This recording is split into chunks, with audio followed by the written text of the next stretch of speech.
Yeah, the two main takeaways I think I'd have to say that I got out of Module 6, was the fact that while women didn't have many rights at all, or were mostly considered homemakers, child rearers, that in some communities and in some forms of government, they did have equal footing with men. And that was just really interesting to see because you see, mostly when we look back at history, especially back at times before modern age, before the Industrial Revolution, we really see that women were just there to, kind of rear children, go home, church, things like that.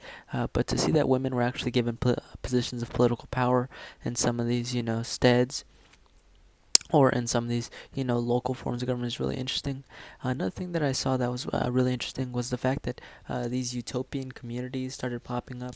Now, I've never heard about these communities, and they feel a little, socialist, communist. But the fact that they were mostly successful and they only disbanded, because like difficult situations, I would say, is really interesting. And I really want to see if that would work today in the modern era with, all the technology that we have around. If we got together like 30 to 45 people, just started a farming community to see,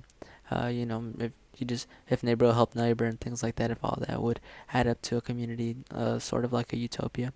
But my suspicions say that it wouldn't particularly work that way.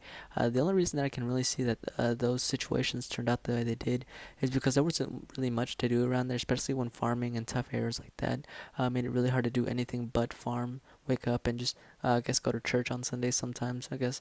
Except that one that didn't go to church on Sunday, I guess they had a more productive area than most. But yeah, I feel like nowadays it wouldn't really work. There'd be just too much, I wouldn't say greed, but too many other alternatives that would just look better in comparison to what you're currently doing.